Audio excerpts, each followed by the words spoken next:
Allez, salut à tous les amis, aujourd'hui c'est opération feuilletage. On va découvrir ma nouvelle technique pour le tourage, le nouveau rouleau super lourd de 2,5 kg parfait pour faire du sport et un petit panel de réglettes 6 mm, 8 mm, 4 mm, 3 mm. Vous allez tout savoir, même pas besoin d'acheter un laminoir, que ça soit la pâte levée feuilletée ou la pâte feuilletée, ça sera le même travail. On va avoir le tour double, le tour simple et après vous pouvez ajuster selon vos envies, ça va être la tuerie. Et les amis, restez bien jusqu'à la fin, je fais le petit débrief des croissants, ce qui a été, ce qui n'a pas été, le tourage, qu'est-ce que j'aurais pu faire pour mieux comprendre et toujours faire mieux. Les amis, bonne vidéo, c'est parti!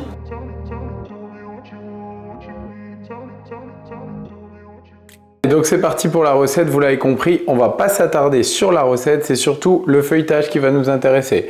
On met toujours les liquides en premier, donc là je mets mes 60 g de lait bien froid, 80 g d'eau bien froide et mes ingrédients secs, ils sont ici. Donc 325 de farine, T45, sel 8 g, sucre 40 g, levure fraîche 15 g, si vous avez que de la sèche 7 g, poudre de lait 15 g, voilà, et du beurre pour allonger un peu ma détrempe 20 g. Voilà, je mets tout. Si c'est bien pesé, si la recette est bien calculée comme sur Boulangerie Papa, il n'y a pas de souci et on va pétrir 4 minutes en première et 6 minutes en deuxième avec le crochet comme d'habitude au batteur. Au passage en deuxième vitesse, on n'oublie pas d'ouvrir, de regarder la consistance. Donc là je vais essayer d'avoir une pâte assez ferme. Pour l'instant elle est assez ferme, elle est pas mal. Et c'est surtout qu'avec le beurre elle va se détendre un petit peu. Donc là 6 à 7 minutes grand maximum en deuxième vitesse, bien pétrir. Alors les amis, après le pétrissage, donc on a une pâte qui doit être bien pétrie. On va la laisser bien filmer, bien couvert. Faut surtout pas que l'air passe pendant à peu près 20 à 30 minutes. Bon là j'ai mis 25 minutes. Ça c'est une petite phase de détente, là un petit pointage à température ambiante. Et pendant ce temps-là, on va préparer notre beurre. Alors les amis, concernant le beurre de tourage, vous pouvez en acheter, je sais qu'il y en a à Métro, je sais qu'il y en a sur des sites internet. Le beurre, maintenant on en trouve dans le commerce, donc ça c'est du beurre AOP Poitou-Charentes, 82% de matière grasse, dont 57 d'acides gras saturés. Ça c'est le beurre AOP Poitou-Charentes. Il fait 250 grammes. Il y a des petites plaquettes maintenant de 125 grammes, donc c'est ce qu'on va utiliser aujourd'hui. Ça ressemble à un beurre de tourage parce que c'est super fin, vous voyez. Et ça a les mêmes caractéristiques, 82% de matière grasse, dont 57 d'acides gras saturés. On m'a dit que c'était bof. Bon, je vais tester par moi-même. Hein. Moi, je suis comme Saint Thomas, je crois que ce que je vois. Et pour la préparation, je vous montre l'astuce de pro de cette vidéo. Alors, la petite technique, elle est là. Donc, plusieurs choses pour cette vidéo. J'ai sélectionné 3 épaisseurs.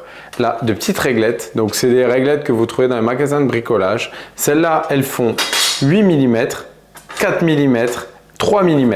Voilà. Et en fait, ces réglettes, elles vont nous servir à avoir une épaisseur parfaite. Pour ce faire, j'ai trouvé un petit rouleau. C'est des rouleaux à nougatine. Donc là, je le prends comme ça, mais le rouleau, il fait 2,5 kg. Voilà l'astuce de pro. Ça, c'est vraiment un truc qu'on va voir dans les concours quand il n'y a pas de laminoir. Donc là, un rouleau méga lourd et des réglettes. Et là, vous allez avoir quelque chose de parfait si tout se passe bien. Donc, je vais préparer mon beurre. Pour préparer mon beurre, ce qui est important dans le feuilletage, c'est d'avoir une couche de pâte, une couche de beurre, une couche de pâte régulier. Donc là, je vais prendre mes petites réglettes de 4 mm. Je vais allonger mon beurre et j'allongerai mon pâton à 4 mm aussi. Donc, la petite astuce, vous placez vos 2 règles de 4 mm, votre papier cuisson, donc là, moi, c'est mes feuilles en fibre de verre réutilisable. Les liens se trouvent sous la vidéo, ça évite de gâcher du papier cuisson. Je vais placer mon beurre au milieu et ce que je vais faire, je vais plier à droite et à gauche et je vais abaisser mon beurre dans le sens de la longueur. Donc, j'y vais doucement hein, parce que le rouleau, il est très lourd. Et je vais me faire un petit rectangle parfait. Donc là, j'ai travaillé dans le sens de la longueur. Je ferme bien mon papier à droite et à gauche. Je plie bien le bout et je tourne. Donc, petite technique. Si votre pâton n'est pas parfait comme vous le souhaitiez, vous repliez vers l'intérieur. C'est pas un problème. Vous repliez à l'aide de votre papier cuisson. On va le refermer.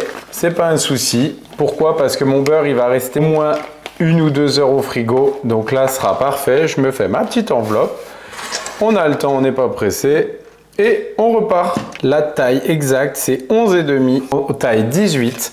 Et les 125 g de beurre écrasé à 4 mm, c'est exactement cette taille qu'il faut.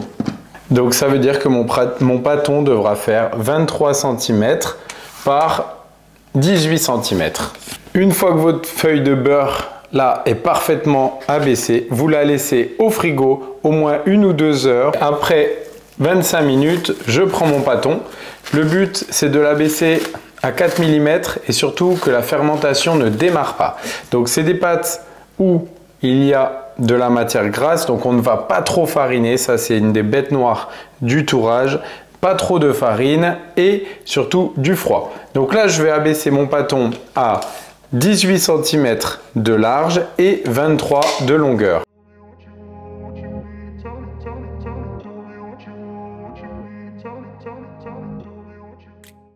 Quand le pâton est régulier, bien abaissé à la bonne taille, on va le placer sur une feuille, on le couvre, surtout bien filmé pour pas que ça croûte, ça c'est très important. Donc là, une fois que c'est bien mis en place, congélateur pendant 30 minutes pour bloquer les fermentations et ensuite au minimum 2 heures au frigo à 4 degrés, sinon toute la nuit comme on va faire nous pour que ça soit encore mieux à étaler demain matin. Allez, quand vos pâtes sont bien froides, bien reposées, donc le minimum, je vous rappelle, pour les détrempes comme les croissants, 30 minutes au congèle, 2 heures au frais et là vous avez une pâte qui va être parfaite à tourer. Vous pouvez la laisser plus longtemps au frigo, attention que le frigo soit bien à 4 degrés, bien froid. Au moment où vous êtes prêt à tourer, vous sortez votre beurre, la plaquette de 4 mm.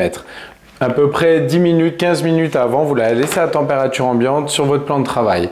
Ça va permettre qu'elle se réchauffe et vous n'aurez pas besoin de la travailler. Le point le plus important dans le feuilletage, la pâte et le beurre doivent avoir la même consistance. Voilà, ça c'est le plus important. Après, il y en a qui règlent les températures, il y en a qui font plein de techniques, mais ça, si vous arrivez à trouver cette méthode, ça sera parfait. Donc là, ma pâte et mon beurre sont à bonne consistance. Je vais vous montrer les deux façons de tourer. Déjà, le tour double. Pour mon tour double, déjà, je vais voir que mon beurre est froid. Voilà, très froid, mais maniable. Je vais regarder la consistance de mon beurre. Donc le beurre, c'est pareil, il est froid et maniable. Donc les deux sont bien. Je vais vous montrer comment faire un feuilletage parfait. Donc vous placez votre feuille de beurre au milieu. Et ce que vous allez faire, vous allez rabattre la languette de gauche et la languette de droite et elles vont devoir se toucher. Donc si vous voyez que c'est un petit peu trop court, c'est pas grave. Normalement, avec cette pâte, il n'y a pas de souci. Vous abaissez et ça marche parfaitement. Alors, si vous... Là, vous avez votre couche de pâte, de beurre de pâte. Alors, c'est pas grave si ça dépasse un peu. C'est encore mieux. Comme ça, vous êtes sûr d'avoir le beurre qui va être parfaitement étalé. Ensuite, donc pour commencer, on va se mettre nos guides de 8 mm. Ok, vous pouvez mettre des guides un peu plus grands si vous voulez. On va commencer par appuyer tranquillement avec notre rouleau pour que la pâte et le beurre se rencontrent. Voilà. On va bien mettre nos guides. Ensuite, on va abaisser à 8 mm. Donc vous avez vu, je n'ai pas mis du tout de farine. Ça, c'est très important. Je peux tourner mon pâton si besoin. Et le but de cette étape, c'est d'aller vite. Quand les 8 mm, c'est bon, je vais descendre à 4 mm et je vais abaisser toujours en suivant mes guides. Voilà, vous voyez d'un peu plus loin. Je continue à abaisser. Vous avez compris le business.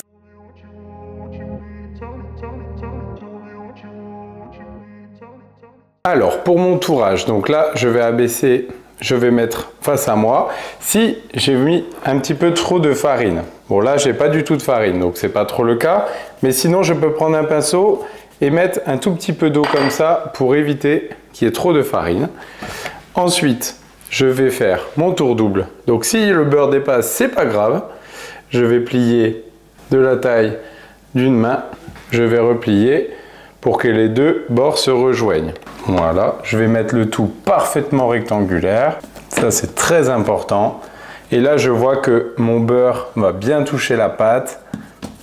Mon beurre est bien réparti. Si je veux, je peux mettre un petit coup de rouleau aller-retour. Si je vois que ça colle et que j'ai encore de la farine, je passe un petit coup de pinceau avec de l'eau. Et ensuite, je replie en deux. Voilà. Et là, j'ai mon pâton qui est parfait. La petite technique, c'est d'appuyer un tout petit peu avant la mise au froid pour que tout se soude bien et que mon pâton soit un tout petit peu plus fin pour bien prendre le froid. Alors maintenant, il y a des personnes qui parlent de couper les côtés. Alors à quoi ça sert? Couper le côté, en fait, ça va être de libérer un petit peu le feuilletage sur des farines qui ont trop de force. Ça va permettre d'avoir un pâton parfaitement rectangulaire. Donc vous prenez une lame de couteau, vous incisez tout le long comme ça et vous allez voir que le feuilletage va se libérer et les couches vont se superposer parfaitement. Pareil de ce sens-là, un petit coup en haut, un petit coup en bas. Et comme ça, c'est parfait. Quand c'est OK, on filme bien pour éviter que ça croûte. Et on va repasser au moins 30 minutes au froid, au frigo, c'est le mieux. Le congélateur, attention, parce que ça peut figer le beurre et vous pouvez avoir des problèmes de marbrage. Donc là, le frigo, pendant au moins 30 minutes, ça sera parfait. Allez, après 30 minutes à 4 degrés au minimum, je vous rappelle, on va faire un tour simple. Comme ça, vous allez voir les deux techniques de tourage. Et après, vous n'aurez plus qu'à ajuster en fonction de votre recette. Donc, on se place. Si je veux, je peux mettre un tout petit peu de farine. Voilà, ça c'est le maximum que je peux mettre. Je place mon pâton au milieu. Je prends mes premiers guides de 8 mm que je place. Voilà, bien mis. Au démarrage, comme d'habitude, j'y vais doucement. Je viens appuyer sur mon pâton.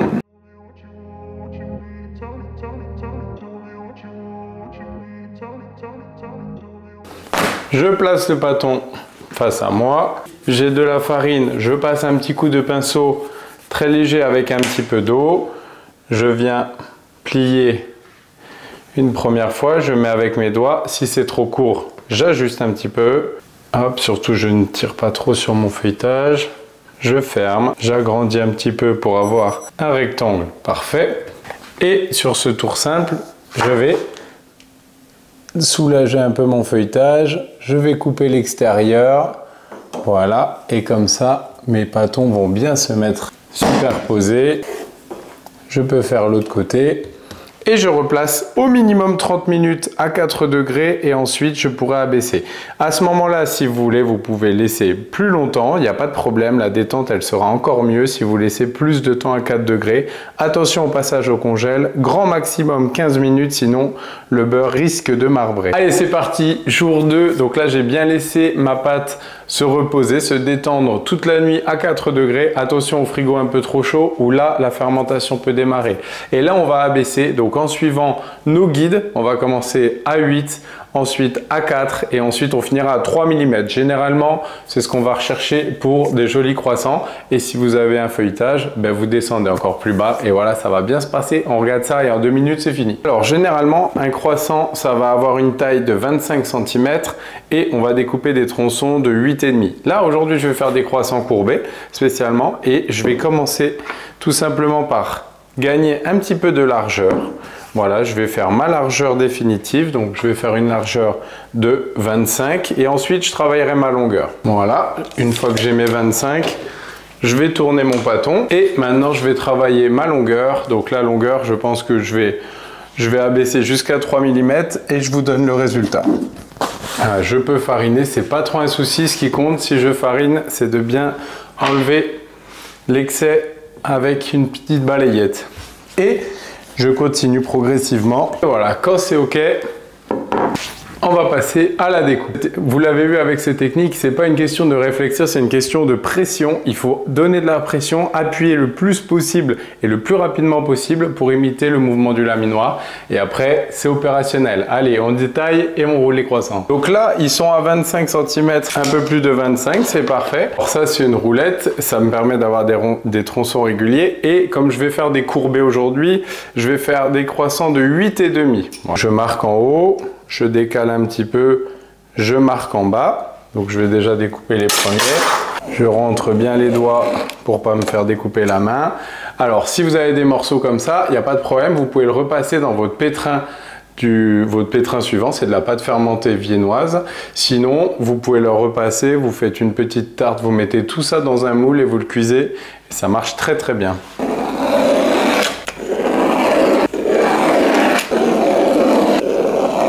Une fois que c'est découpé, pour le roulage, vous avez votre croissant qui est bien mis, hop, bien positionné. Pour un croissant courbé, vous allez ouvrir un petit peu une petite languette comme ça. Voilà, donc si vous avez des choses qui ne sont pas très esthétiques, vous pouvez les couper également. Et là, vous avez hop, la forme de votre croissant. Donc vous allez l'étirer, vous allez créer une petite bordure, comme si vous façonniez une baguette. Ça va faire le signe Tesla pour ceux qui vont me le dire, c'est normal. Vous gagnez un petit peu en largeur, gentiment, et vous enroulez. Et à la fin, un petit coup avec le doigt pour que ça se pose parfaitement. Vous le tournez et ensuite, vous allez casser le croissant et vous aurez un joli croissant courbé bien fait. Voilà, et quand tout est roulé, on va se préparer notre petite plaque de croissant. Donc surtout faites attention à pas trop la charger non plus. Ça devrait aller comme ça. Voilà, et n'hésitez pas à bien appuyer les petites pattes pour pas que ça bouge et pour pas qu'elles s'ouvrent surtout à la cuisson. Voilà, et maintenant la phase de pouce. Surtout les amis, votre four bien éteint, n'allumez pas le mode préchauffage parce que souvent c'est beaucoup trop chaud. Vous versez un peu d'eau, de la bouilloire dans un petit bol et vous mettez, et là ça va monter à peu près à 28-29 degrés, ça sera parfait pendant 2h30. Voilà, et surtout au bout de 2 heures vous les sortez et on préchauffe le four à 170. Allez donc les amis, après là j'ai laissé pousser 3 heures, ils avaient du mal un petit peu à pousser, mais il n'y a pas de souci, hein, vous pouvez laisser entre 2h30 et 3 heures. Là ils sont bien poussés, parfait. On va dorer nos petits croissants, donc là j'ai pris un œuf avec un petit peu de crème. Voilà, une bonne petite recette. Et on y va très délicatement parce que là en plus ils sont bien poussés dans le sens d'enroulement pour ne pas abîmer le feuilletage. Ça c'est très important. Préchauffez bien votre four à 170 degrés à la maison. Tout est bien doré. On va se suivre ça en time-lapse. Donc là on part sur à peu près 16 minutes à 170.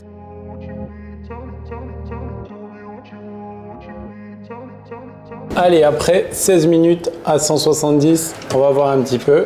Là, ils sont encore un tout petit peu blancs. Je vais les laisser encore 1 minute pour bien qu'ils durcissent. Allez, la cuisson est terminée. On laisse refroidir un petit peu et on se fait le débrief. Alors les amis, quelque chose qui peut souvent vous arriver quand vous partez, vous promenez. Mais voilà, vous allez retrouver ça. Donc n'hésitez pas à faire le double de la recette. Allez, on se découpe ça et on va passer au débrief. Les amis, les croissants sont beaux, les croissants sont chauds. On va s'en découper une petite tranche. Donc ils sont pas énormes, ok, ils sont réguliers quand même, ils sont très mignons. Ce qu'il faut savoir, les points de correction. Donc là, j'aurais pu abaisser un peu plus à 3,2-3,5 mm, mais ça c'est un détail. Au niveau de la longueur, j'ai découpé à 25 par 8,5. J'aurais pu allonger à 30 cm par 8,5 et là j'aurais gagné un petit peu en volume. J'aurais rallongé d'un petit tour. Mais voilà, tout ça c'est des petites techniques qu'il faut mettre en place. C'est la première fois que je tourne avec cette technique, mais on voit qu'ils sont bien pétris, ils sont bien beaux et voilà, c'est ce qui compte. Allez, on va s'en couper un petit. Hop. Ça croustille, c'est mignon. Donc voilà, là, ça c'est le résultat. Donc on voit que les petites stries, elles sont quand même régulières, mais c'est pas énormément. On dirait presque que c'est un peu brioché. Donc je vais vous expliquer le pourquoi du comment. Après, au niveau du croissant, on va pas se mentir que des croissants comme ça à la maison, c'est mignon. Voilà, c'est des petits croissants parfaits pour le 4 heures. Ça, c'est vraiment magnifique. Et je vais vous expliquer le pourquoi du comment. Avant de vous expliquer, j'ai quand même le goûter. Franchement, c'est pas mal du tout. Petit goût de beurre. Le côté poudre de lait, ça accentue aussi le goût de lait, je suis sûr. Donc au niveau du goût, c'est pas mal du tout. Un petit peu dense. Je vous explique. Là, j'ai fait une technique, donc j'ai fait un tour double, un tour simple et j'ai laissé toute la nuit au froid. Ce que j'aurais pu faire, c'est ne pas tourer, faire mon abaisse, la laisser au froid et le lendemain faire un double, un simple et la laisser à pousser pendant 2h30, ça aurait mieux marché. Voilà, tout ça, c'est des questions d'organisation et de technique. Ce que vous pouvez faire également, c'est faire votre tour double, votre tour simple, détailler et laisser pousser toute la nuit au froid. Et le lendemain, vous ajustez un petit passage au four avec un bol d'eau chaude et généralement vous pouvez enfourner une demi-heure après. Voilà, tout ça c'est des questions de réglage. Je peux vous garantir que quand vous faites des petites viennoiseries comme ça à la maison, il en reste plus une. Mais c'est le côté perfectionniste, il faut toujours faire mieux. C'est ce qui nous fait avancer dans notre métier. Les amis, maintenant vous savez tout sur le tourage, tour double, tour simple, les petites réglettes, vous allez assurer, j'en suis sûr. On fait comme d'habitude, on met un petit pouce bleu, on like, on s'abonne et on partage. Allez, à bientôt les amis sur Boulangerie Papa. Ciao, ciao!